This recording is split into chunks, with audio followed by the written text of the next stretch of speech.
Assalamualaikum warahmatullahi wabarakatuh dan selamat sejahtera. Nama saya Asri bin Muhammad, nombor matrik 148642. Assalamualaikum dan hai semua. Nama saya Nur Faiza Ilmiah binti Ramli, pemegang nombor matrik 145998. Salam sejahtera. Saya Avila Rasia alias Tommy, pemegang kad matrik 151041. Persembahan kami akan berkisarkan kepada mengapa kami memilih kerjaya sebagai guru. Menurut Nelson Mandela, pendidikan merupakan satu senjata yang paling ampuh untuk mengubah dunia. Mario Teguh turut mengatakan bahawa pendidikan memang tidak menjamin sukses, tapi tanpa pendidikan, kehidupan akan menjadi lebih sulit. Apa itu pendidikan? Pendidikan merupakan satu agenda besar yang boleh mempengaruhi kualiti dan ketamadunan sebuah bangsa di dunia. Manusia akan dianggap mundur sekiranya tiada pendidikan. Menurut Wan Hassan 2007, individu dan keluarga yang berilmu dan meletakkan ilmu sebagai cara hidup akan mudah membuat keputusan yang tepat. Pendidikan juga merupakan satu proses menimba ilmu pengetahuan dalam kehidupan manusia untuk membangunkan daya intelek dan keyakinan diri manusia. Seterusnya, apakah kepentingan pendidikan? Kepentingan pendidikan ialah dapat melahirkan individu yang berpendidikan dan berketerampilan. Seterusnya, pendidikan dapat membina insan yang seimbang dari segi jeri, yaitu jasmani, emosi, rohani dan intelektual. Selain itu, pendidikan dapat memberi panduan dan bimbingan kepada individu untuk membina kehidupan yang sejahtera. Pendidikan juga dapat menghadapi cabaran arus globalisasi yang bersifat universal.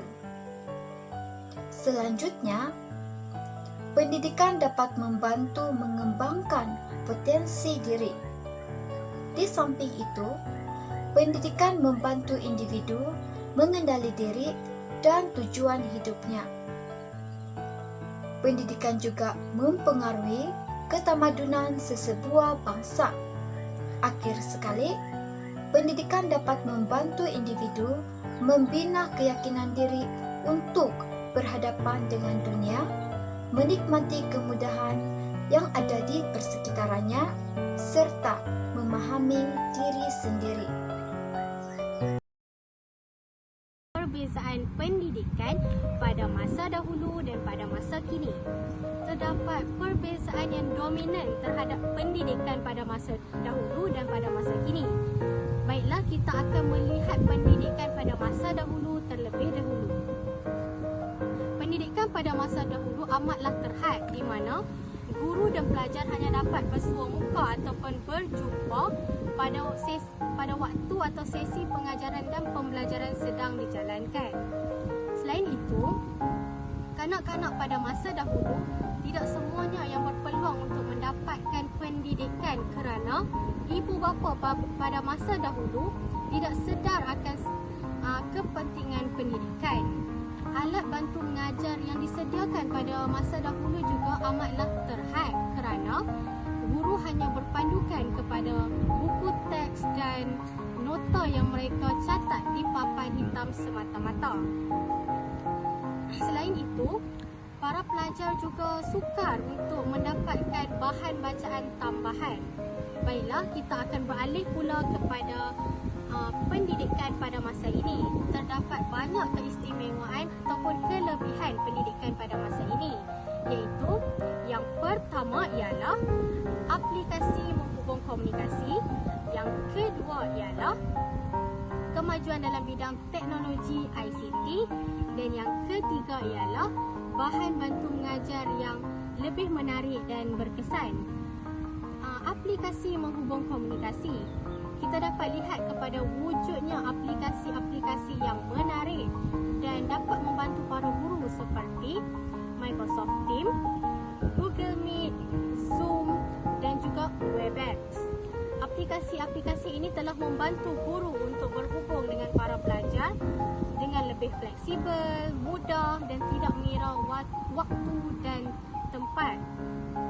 Yang kedua iaitu kemajuan dalam bidang teknologi ICT.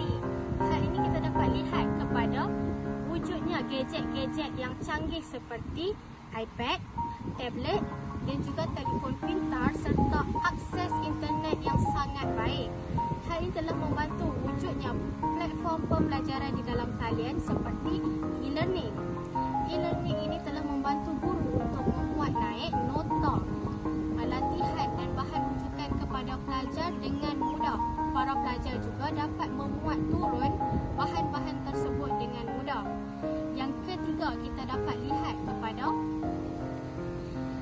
alat bantu mengajar yang lebih menarik, kerana pada masa ini guru telah lebih kreatif untuk menghasilkan alat bantu mengajar yang lebih menarik, kerana guru telah menyediakan tayangan video, gambar-gambar yang menarik dan juga kuis di aplikasi Kahoot dan juga Quizzes. Kerana alat bantu mengajar tersebut dapat membantu para pelajar untuk lebih memahami topik yang diajar ataupun subjek yang sukar tersebut, dan juga para pelajar juga dapat berasa lebih teruja semasa mengikuti sesi pengajaran dan pembelajaran dijalankan. Kami memilih kerjaya sebagai seorang guru kerana kami ingin membuka mata masyarakat bahawa pendidikan amatlah penting dan pada masa ini tiada halangan untuk mendapatkan pendidikan. Kami juga memilih kerjaya sebagai seorang guru kerana profesyen guru dan atau pendidik merupakan satu profesyen yang mulia, kerana guru bukan sahaja mengajar tetapi berperanan sebagai pendidik dan juga role model kepada pelajar supaya dapat membentuk sahsiah yang terpuji dalam diri pelajar. Mengapa kami memilih kerjaya sebagai seorang guru? Antara lain, kerjaya ini dipandang tinggi oleh masyarakat kerana ketertinggian dan ilmu dan sifat peribadi seorang guru itu. Tidak dinafikan, pada hari ini telah timbul mok-mokan yang telah memandang enteng terhadap kerjaya ini. Tetapi ia tidak mencalarkan atau menjatuhkan imej seorang guru itu sendiri. Yang kedua, kerjaya sebagai seorang guru ini mempunyai gelar keramat. Walaupun guru itu telah bersara, tetapi ia tetap digelar atau dipanggil oleh muridnya sebagai cikgu. Dan yang ketiga, guru menjadi role model atau suri teladan kepada siapa sahaja, baik murid maupun masyarakat di luar. Dan yang keempat, kerjaya pendidikan atau kerjaya sebagai seorang guru ini telah diberikan latihan khusus atau latihan khas untuk mengendalikan proses pengajaran dan pembelajaran di dalam bilik darjah dan mengawal emosi atau mengawal tata tertib pelajar di dalam kelas itu sendiri. Selain itu, kerjaya pendidikan sebagai seorang guru semestinya mempunyai accountability-nya yang tersendiri. Accountability bermaksud tanggungjawab yang perlu dilaksanakan oleh seorang guru, baik dari segi profesionalnya sebagai seorang guru kepada sekolah maupun kepada pelajar-pelajar mereka. Saya mengambil aspek accountability terhadap pelajar, di mana seorang guru perlulah mendidik pelajar dengan seadil mungkin tanpa mengira ras, sosial, agama, bangsa maupun tahap kepintaran pelajar itu sendiri. Seorang guru perlu mendidik pelajar dengan adil dan saksama. Selain itu, guru juga perlulah mendidik dan membangunkan akhlak pelajar supaya menjadi generasi akan datang yang mampu membangunkan negara bangsa sebagai negara bangsa yang maju dan dipandang tinggi oleh negara luar. Secara kesimpulannya, terdapat banyak sebab kami memilih kerjaya sebagai seorang guru. Antaranya, terdapat kelebihan dan accountability yang dimainkan oleh guru dalam kerjaya, termasuklah terhadap masyarakat secara keseluruhannya. Sebagai menutup ruang bicara pada hari ini, moleklah kiranya saya memperdengarkan puisi yang bertajuk Guru. Guru-guru, bagiku kau bukan sekadar patriot pahlawan bangsa yang tiada tanda jasa. Kau lebih daripada itu. Kerana tidak ada bangsa atau negara yang hebat di dunia sejagat ini tanpa pengabdian jasa telah kau ukir dalam setiap jiwa-jiwa mereka. Teruslah berjuang meskipun namamu tidak tertulis sebagai pahlawan bangsa. Tapi percayalah, kau dianggap sebagai pahlawan bagi anak didikmu. Sekian, terima kasih.